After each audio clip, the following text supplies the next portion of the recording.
Hello, everybody, and welcome to week 4. This week, we're going to be learning something very interesting that you won't find in your textbook, which is, in fact, why you don't have a reading this week. And that's because we are going to be learning about how to develop your speeches. When I say how to develop your speeches, what I mean is starting from scratch before you even have anything written on paper to then getting your outline figured out and your note cards detailed. There's a specific thought process, a planning process that goes into speeches.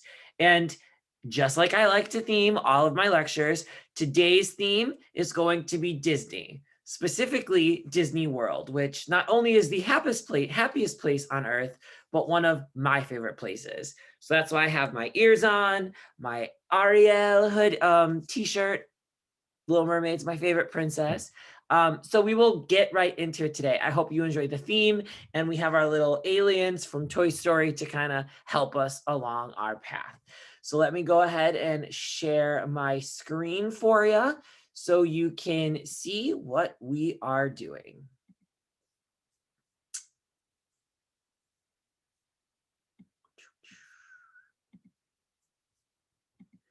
All right, so like I mentioned, we are going to be talking about how to develop your speeches. And we're going to theme this around Disney World. So first, a couple of things I want you to realize. Creating speeches is just like planning a party. I'm sorry, you can't probably see that because of where I am on the screen. But creating speeches is just like planning a party or planning a trip to Disney World. The same thought process that we have in planning, event planning, attraction planning, party planning is really the same way that I want you to think about your speeches. That's because first, we have a couple of different decisions that we have to make, and we're going to call these decisions global decisions. These are decisions that's going to affect your entire party or your entire trip. So things about where to go and the theme of your party. This is a global decision. It's going to impact the overall event, right? Next, you have your local decisions or decisions that you'll make that impact specific parts or moments of the party or moments in your trip. While global decisions affect the entire party, local decisions affect specific moments of the party. When are you going to do the balloon drop on New Year's? When are you going to serve the punch? When are you going to spike the punch? These are all occurrences at very specific moments that will then impact the party, but are specifically planned for certain parts. And then finally, you'll have your decision factors, or these are limitations that the speaker in speech language or planner or guest cannot control during the party, during the trip, or during the speech. So if you think about your speech like planning a party, you're going to have to make global decisions or decisions that will impact the entire speech. Local decisions that you'll have to make that will impact certain parts of the speech. And then finally, decision factors or limitations that the speaker cannot control, things that have already been decided for them. So first, I want to start with decision factors because there's a lot to talk about here. And it's interesting to begin with number 3 because you really have to think about all of the stuff that's outside of your control before you can really think about your global and local decisions. And some of you may have already experienced this with your first speech. While you were uploading your Who Item speech, maybe your Wi-Fi went out, maybe a cell phone rang, maybe your dog was barking, maybe your family was really, really loud behind you. And that might have impacted your delivery. These are things that you can't control. You can't control when your phone's going to go off. You can't control when the plow is going to come and do your parking lot. You can't control when a dog is going to bark, when the mailman comes. I mean, like, those are just things you can't control, and they might happen during your speech, just like how things like, you know, a glass being broken or someone getting into a fist fight, you might not be able to control that as a party planner, but you kind of gotta, no pun intended, roll with the punches. So how do we do that? How can we navigate what may happen, and how can we strategize as much as we can to kind of keep things moving when the inevitable occurs? All right, so let's start with the decision factors. There are 4 types of decision factors or 4 types of limitations that you cannot control as a speaker when thinking about your speech. These are your assignment and context factors. These are your resources or what you have available to you. These are your physical locations or where you're going to be giving the speech. Oh, those are the 3. Yeah, 3. I said 4, but the 3 is right there. Sorry. So your assignment and context factors, what's expected of you, resources, what is available to you, and physical locations, where you are. All right, let's go into these in a little bit more detail. So first, assignment and context factors. Assignment and context factors are concerned with explicit assignment requirements, but also implicit situational expectations.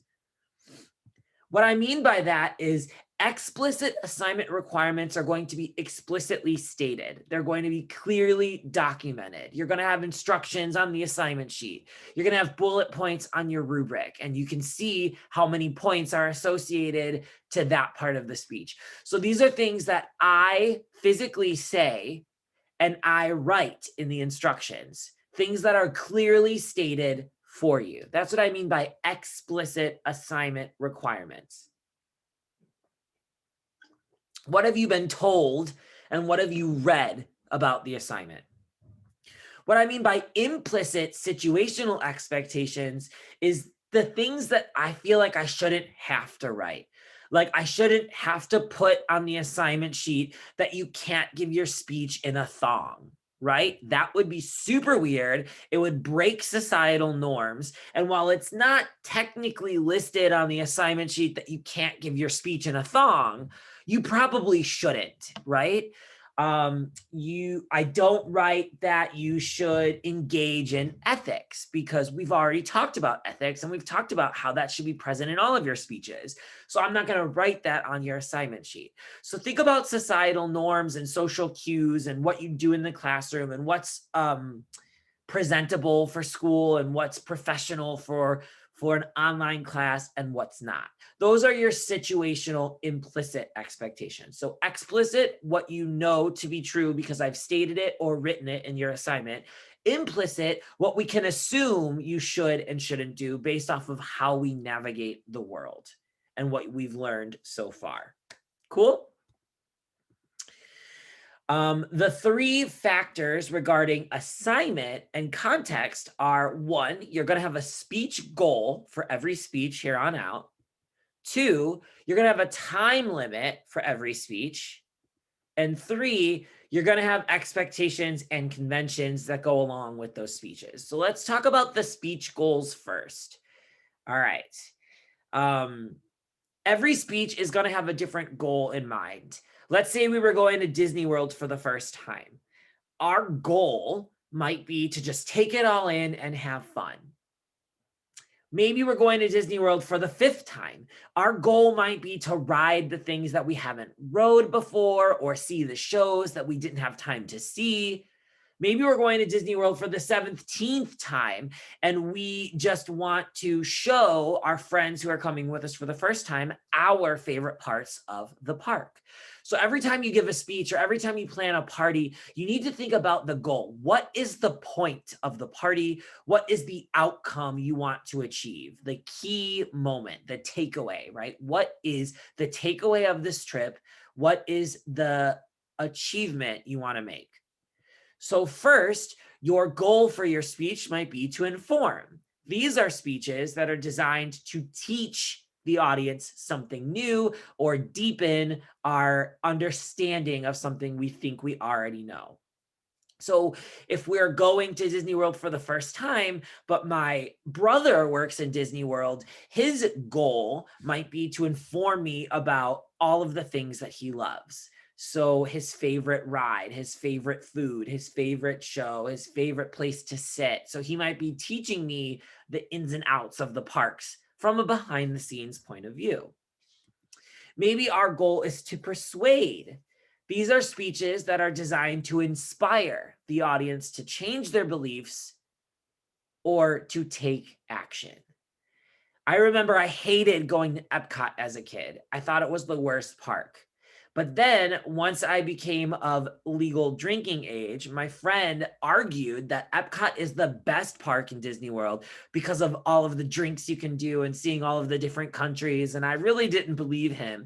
And then we went and we hopped from country to country and we drank around the world. That was so much fun. And Epcot slowly became my favorite park of the four. So I was persuaded that Epcot was better than Hollywood Studios, which was my favorite at the time, because of all of the fun things that I could do at Epcot now as an adult that I couldn't do as a kid. So my ideas changed. So maybe you're trying to change or inspire your audience to change. And then finally, the final goal of speeches is to entertain.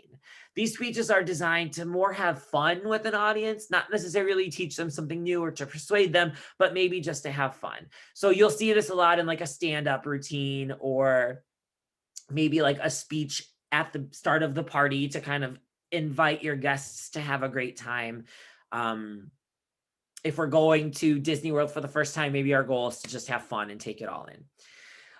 You definitely want a primary speech goal. So you really need to figure out what your primary speech goal is. Are you majorly focused on informing or persuading or entertaining? And then usually we layer a little bit of the other goals as secondary goals. So maybe we want to inform someone about something, but in order to really get them to remember or comprehend what we're saying, we make it funny. So we entertain them at the same time. You know, we remember things that make us laugh and we remember things that make us cry. So sometimes you can layer an additional speech goal on top of a primary one, but you really need to figure out what is the key takeaway. Am I teaching them something? Am I influencing them to change? Or do I just want to have a good time? So your Who Am Item speech, you kind of informed us a little bit about who you are as a person by entertaining us with these objects that you're giving. Your next speech, which is the narration speech, that goal is really to just entertain your audience. Just have fun with us by telling a story. Then you're going to have an informative speech. And then finally, we'll end the semester with a persuasive speech. So you are going to ebb and flow through all three of these goals. And it's important to understand the differences and how you can focus on one as a primary, but layer another one on as a secondary. Okay. So that's the first thing that will be assigned for you. In this particular class, it's a decision factor because I'm telling you, you have to give an informative speech. You have to give a persuasive speech. But if the type of speech that you are asked to give is not given to you, speech goal may not be an assignment and context value. It's not even going to be a decision factor. It will become a global decision because whether you're informing, persuading, or entertaining does in fact impact the entire speech. But if I tell you what your speech is, it's a decision factor. If I say, give any kind of speech you want, speech goal becomes global decision, okay? So the next assignment and context factor is your time limitations. Just like when we're at Disney World, they say the line starts here. It's going to be a 45-minute wait. Your speeches will always have a minimum and maximum time limit. That's going to change from speech to speech. Some speeches will be longer. Some speeches will be shorter. They progressively will get longer as the semester goes on. But you need to be aware of how short you can go and how long you can go. You don't want to give a speech that's super under time, and you also don't want to give a speech that's super over time. All right. So it's important to be aware of this time so you never go too long or too short. I'm okay with you guys having a timer up. I mean, a stopwatch. You probably don't want your timer to like alarm sound at the end of your speech, but you really want to pay attention to your time. As the semester progresses, I do grade heavier and heavier on time limits. I mean, think about an English paper.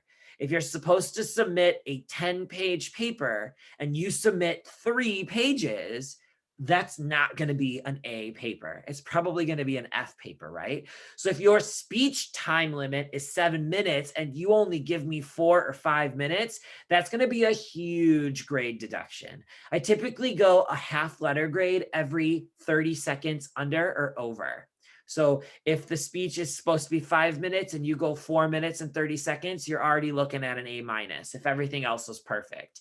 If you go 4 minutes, you're looking at a B. If you go 3.5 minutes, you're looking at a C. Again, that's if everything else is perfect.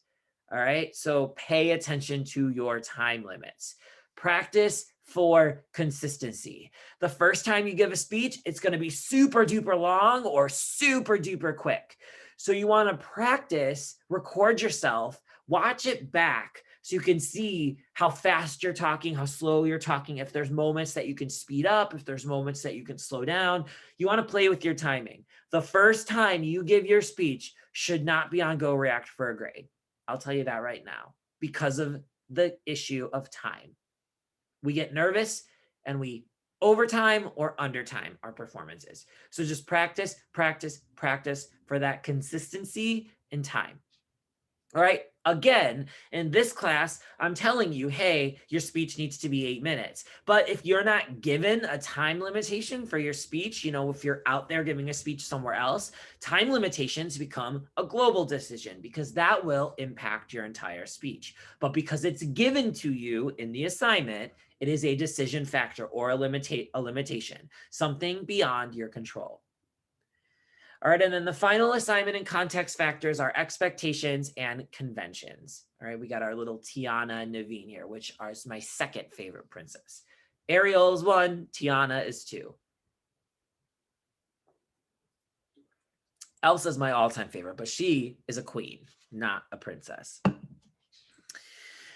So you're going to have a couple of different things. You're going to have speaker expectations. So as a speaker, your audience, before they even know who you are, before you even open your mouth to talk, they're going to have, as a speaker, you're going to have expectations of your audience before you even begin your speech. As soon as you walk into that speech for the day, as soon as you hit record and you go live on Go React, you're going to expect that your audience comes to your speech with a specific mindset. So you're going to assume and hope that your audience will listen to you, will really listen to you and take in what you're saying, and that they'll be respectful while you're giving your speech. Right? You don't want them to interrupt you. You don't want their cell phones to go off. You don't want them to fall asleep while you're giving a speech. You don't want them to roll their eyes if you say something weird. You're expecting that they're going to be listening, that they're going to be inviting, that they're going to be welcoming, and that they're going to be respectful to you as a presenter. But just like how you have expectations of your audience is going to have expectations of you. So before you even speak, before your audience even knows who you are, they're going to have assumptions about you as a speaker. They're going to hope that you will follow time limitations and that you'll stay on topic. If I go into class and know that I have to watch 12 7-minute speeches, I, as an audience member and your teacher, would sure hope that all 7 of you don't go 15 minutes. First of all, who wants to listen to a 15-minute speech? And second of all, you're breaking the rules. So now it's hard to focus. All right. And we also want you to stay on topic. Nobody wants to hear you say that your speech is going to be about Disney World and then you talk about Universal Studios, right? That's very confusing as an audience member. But then as your teacher, I am also going to have expectations of you. So I'm going to assume that you follow the rubric, that you prepare your speech in advance, that you practice, that you seek help if you need it, all of those things. So as a speaker, you're expecting stuff from your audience. Your audience is expecting behaviors from you. And then I am expecting more things, more layers that go on top of the audience expectations. So I am your teacher, but I also am your audience. So I have the audience expectations, but I also have my teacher expectations as well. So again, you can't really control your audience and how they think about your topic or what they think about you, but you can put yourself in the mindset of how my audience take this, what are the social norms that I need to follow, blah, blah, blah. So that's kind of out of your control, right? So that's why it's a decision factor. Then you have your audience background factor. So that's a really nice segue into your audience is going to be who they are. You kind of already learned about your different types of audience members, your hostile audience, your welcoming audience, all of those things that you watched in the video, that you read in your book. But you can't like go to your audience and be like, okay, I really want you guys all to be super gentle and nice and bear with me. No, the audience is going to think what they want to think about you, about your topic, about the day that they've been having. Maybe they spilled their coffee right before they started to watch your speech and they're in a grumpy mood. You cannot change how your audience comes into your speech. All right. So it's beyond your control. But you can kind of figure out how to win them over.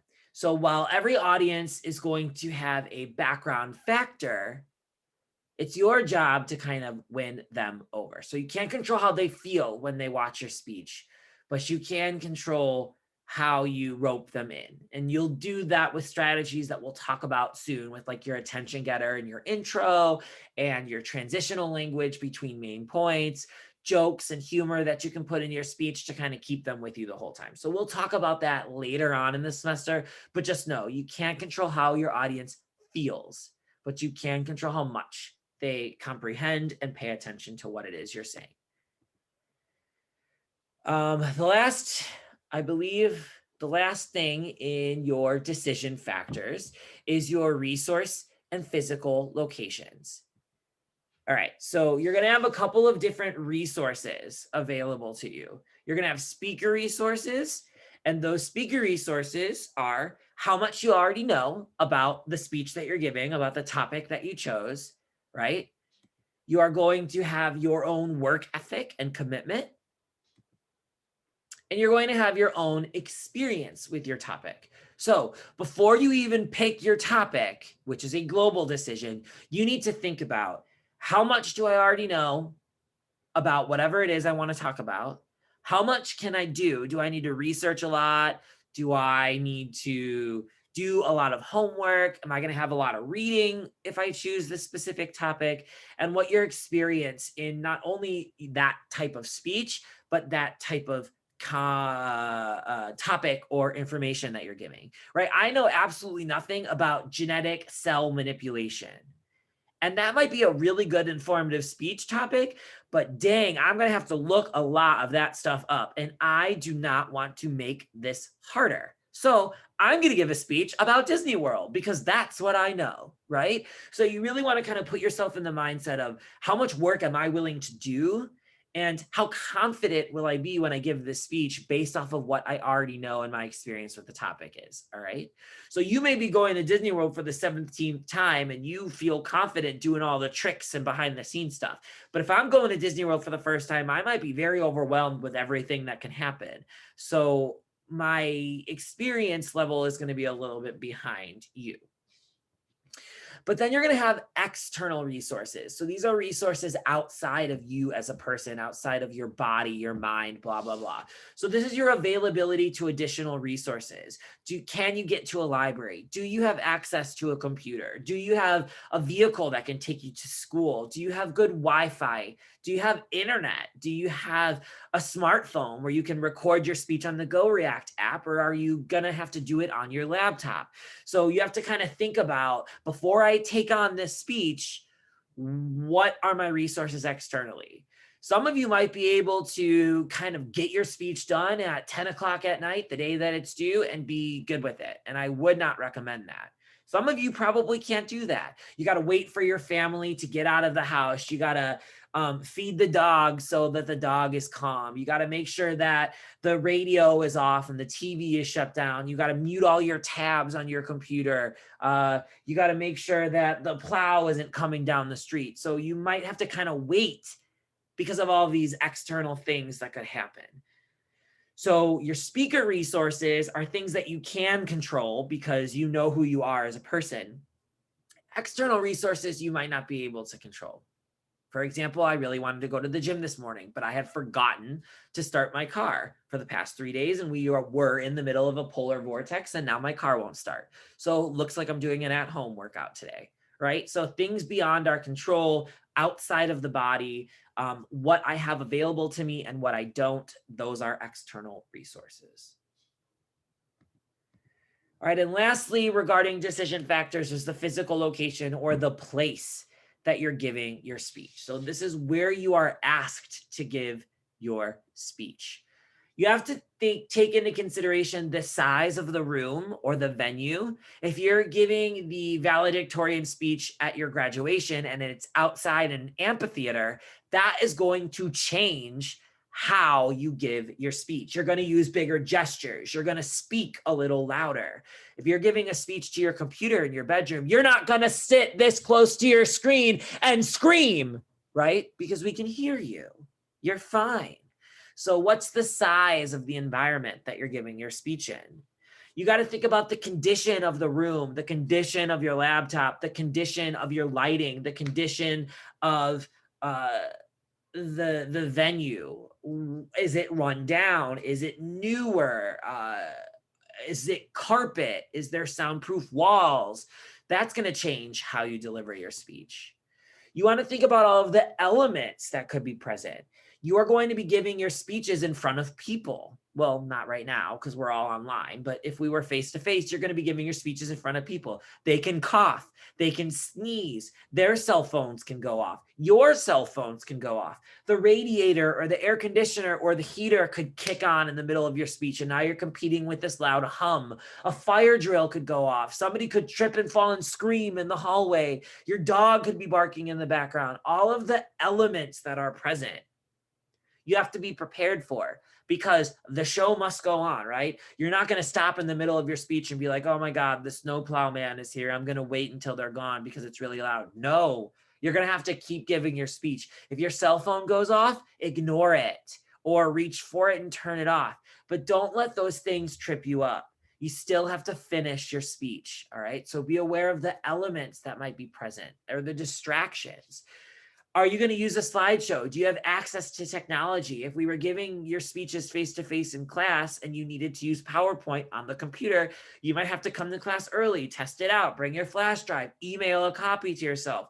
So you have multiple copies of whatever it is that you need. Your who am I speeches, you had to have the physical objects. So you need to kind of be aware, do I need technology? Does this room that I'm giving my speech in have technology? Are my students expecting that I use technology? Is my audience expecting that I use technology? So you got to think about all of those things. And then, everything else that could go wrong, a desk breaking in the middle of your speech, half of the audience not showing up that day because it's a snow day.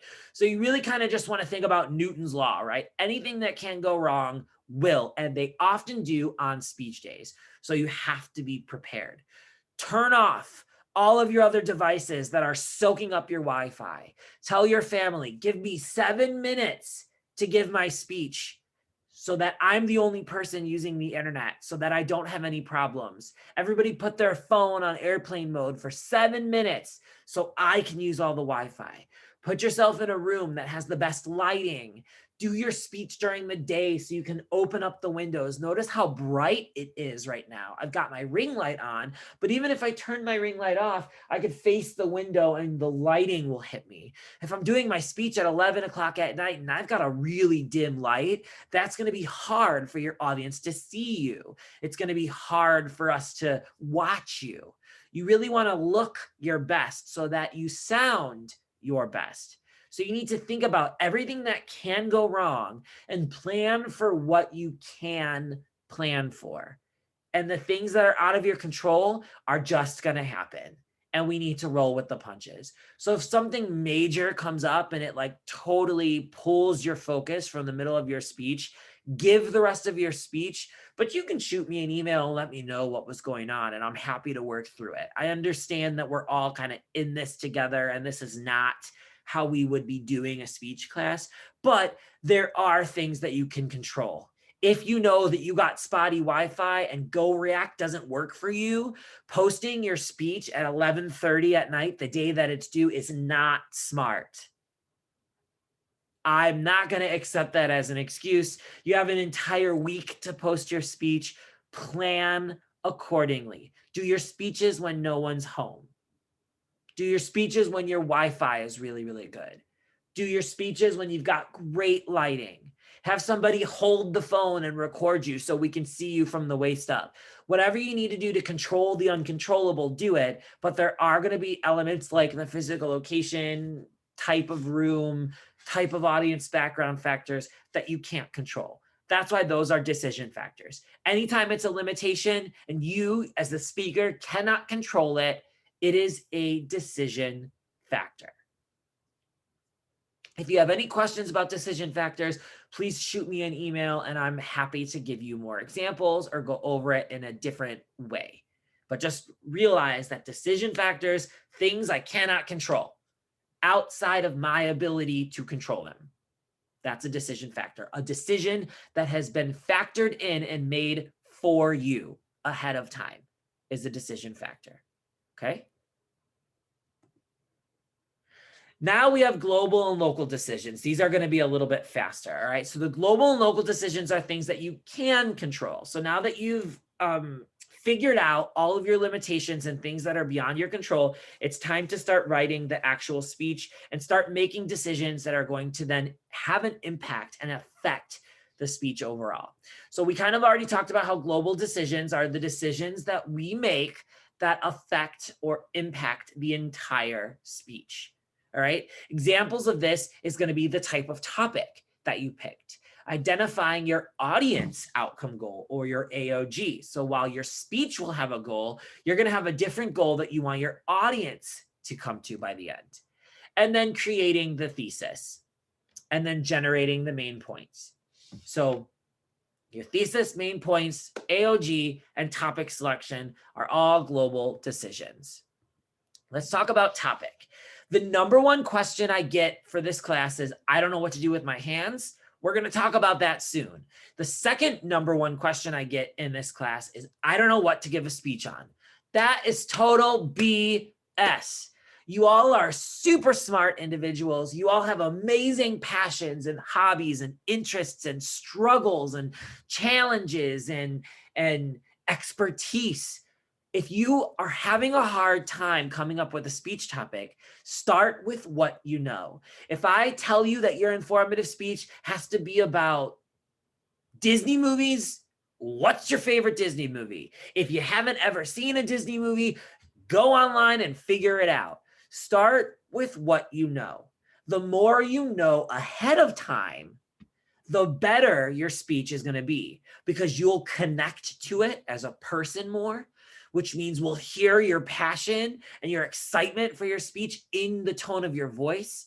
It'll be less work for you because you don't have to look up as many things, or you already might know where to look the things up that you need. So start with what you know. Figure out what I'm asking you to do, and then start with what you know best, okay?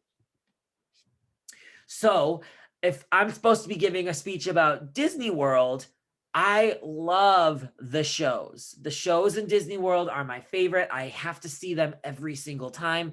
So I might give a speech about the different shows you can see in Disney World. People know about the rides, people know about the castle, people know about the princesses, but not a lot of people watch the shows. So that's not only super interesting to me, but it might be a little bit newer for my audience. All right. You have to assess your topic significance and relevance. We're going to talk in grave detail about this when we go over intros and conclusions in a few weeks. But significance is what makes your topic universally important. You need to know this because. Relevance is what makes your topic relatable to your audience. This will specifically impact you, my audience, because. Okay, so why is your topic important? How does it matter to me, or how does it relate to me as your audience member? You got to figure that out as a speaker. All right, so your topic must be influential or important, and it must have elements that relate to your audience. So I might say something like, the shows at Disney World are a hidden gem and they often go overlooked, in comparison to the rides. But a lot of testing goes involved is involved with these shows. So oftentimes Disney World will test the social impact of shows by premiering them at Disney World. For example, Frozen went to Broadway, but before it went to Broadway, it started in Disneyland, California. So they tested it out and then it went to Broadway, which had a more global impact. Relevance is who doesn't like watching a show at Disney World? And it'll give you something new to do. All right, so why is this important? How does it relate to my audience? Significance and relevance is the most important decision in the speech making process. I am listening for this at the start of your speech. I'm waiting for you to tell me why your topic matters and how it relates to your audience. If you do not do this, you're already probably looking at a B in your speech. So you have to tell your audience why this matters and how it relates to them. People are egotistical. If we don't understand how your speech impacts our life, we're not going to listen to you. That's just human nature. You got to rope us in by making us feel we need to know this because our life will change. That's the point of significance and relevance. All right. So think about a topic, make sure that your topic is good. It's something that your audience will be interested in, but it's got to have significance, importance, and it's got to have relevance, relatability. All right. Then you got to think about your audience outcome goal. These goals often reflect the types of speeches that you're going to be performing. So do you want your audience to learn something? Do you want your audience to be inspired or influenced, or do you want them to have fun, right? So your first AOG might be the cognitive change. This is where you want your audience to learn something that they haven't learned before. So we're changing in our minds. We're learning something. We're cognitively changing the way that we think about something, okay? Disney World, Winnie the Pooh, think, think, think, think, think. When he learns something new, he changes, okay? Then you might have a behavioral change. This is where the audience is motivated to adjust or change their behavior because of how they feel. Okay. So I like Epcot now, and I didn't like Epcot before. And then the affective change relates to your audience's emotions or attitudes. All right. They're just inspired a little bit more. They're a little bit more happy. They're a little bit more sad. They're a little bit more scared. All right. The goal of a horror film is to scare our butts off. The goal of a comedy film is to make us laugh. The goal of a drama film is to hit us where it hurts. Maybe we cry a little bit. All right. So movies have these audience outcome goals. What genre is your speech? Are we learning something and changing cognitively? Are we being influenced or being persuaded something? So our behaviorals change? Or are we just having fun and we have an affective or an emotional or attitudinal change? Okay. So that really pairs up with your speech goal. Then finally, for global decisions, you have your thesis and main points. Your thesis is the central idea of your speech, and it should guide the entire speech. This is the goal. This is the central idea. This is the key. What we are doing today is this. Your main points then explain and illustrate the thesis further. So if the goal is to learn about the shows in Disney World, my main points are going to be the 3 shows I want you to learn about: the Finding Nemo musical, the Festival of Lion King, and Fantasmic. All right, those are the 3 shows I'm going to teach you about. What's the goal? Learn about the shows. How are we going to learn about the shows? By looking at the Lion King show, by looking at the Finding Nemo show, and by looking at the Fantasmic show. All right. What is your speech about? How are we going to get there? While your thesis and main point happens in the intro, it is a global decision, because without a thesis and without a main points, we don't have a speech. We need to know what the speech is going to be about and what we're expected to learn. Okay, that's what makes it a global decision. Local decisions are a little bit more different. So your local decision affects specific spots of the speech or aspects of the speech. All right, these are the examples that you're going to use, the sources that you're going to cite, and your own personal stamps on the information that you'll provide. We're going to talk a lot more about this in the Creating Speeches lesson plan, but you're going to hear me refer to this as support material. You're going to make claims, you're going to make statements in your speeches, and then you have to support what you say by giving us examples, by telling a joke, by throwing in a story, by giving me a statistic. This is local decisions, right? That statistic that you use in main point 1 won't work for main point 3 because it specifically relates to main point 1. So that's why it's a local decision. Okay, we hook the audience at the start of the speech because you have to draw us in. So the attention getter is a local decision in the intro because that's supposed to happen first. It doesn't impact the whole speech, but it does impact the intro and our first impression of you.